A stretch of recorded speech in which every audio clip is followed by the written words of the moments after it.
મને તો લાગે છે ગોપાલ ઇટાલિયાએ સ્વીકારવું જોઈએ, અને જો એ સ્વીકારવાના હોત, આમ આદમીના પાર્ટીના નેતાઓને દરેક વાત પ્રેક્ટિકલ કરીને અમારે બતાવવું જ પડે, ત્યાં સુધી એમને સમજ જ ના પડે. ખરેખર અમારો ભોળો સમાજ છે, એમને તમે ગેરમાર્ગે દોરવાના પ્રયત્ન કરો છો. અમારા ધારાસભ્ય ચૈતર વસાવા અવારનવાર બેન્ડ પાર્ટીઓ લાવીને અમારા યુવાધનને બરબાદ કરી રહ્યો છે. ભાઈ ટોળે ટોળા ભેગા કરવા અમને પણ આવડે છે. એટલે બેન્ડ પાર્ટીમાં શું થાય છે? બેન્ડ પાર્ટી લઈ આવે છે તો એમાં ટોળા ભેગા કરે છે, તો શું એવો વિવાદ થાય છે સંજયભાઈ? બેન્ડ પાર્ટી એક અમારા એવો વિષય છે કે સાહેબ, હવે તમને કઈ રીતે સમજ પડું, પણ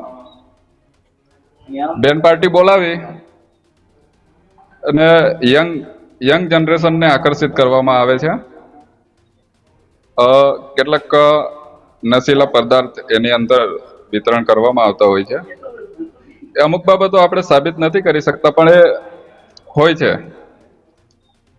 આજે અમારા સમાજને શિક્ષણની જરૂર છે. શિક્ષણ શું કરે છે આમ આદમી પાર્ટીના નેતા, મને તો એ જ ખબર નથી પડતી. અમારા ભોરા સમાજને બિલકુલ ગેરમાર્ગે દોરે છે આ લોકો.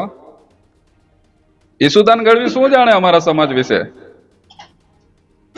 કે સમાજને અન્યાય થયો? અલા ભાઈ, આ સમાજની મેટર જ નથી. સમાજ પ્રત્યે મને પણ લાગણી છે. હું સમાજ માટે આજે પણ હું જીવ આપવા તૈયાર છું.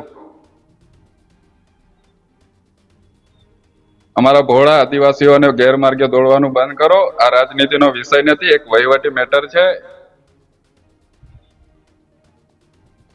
અને સરકારી ઓફિસમાં બનેલો બનાવ છે.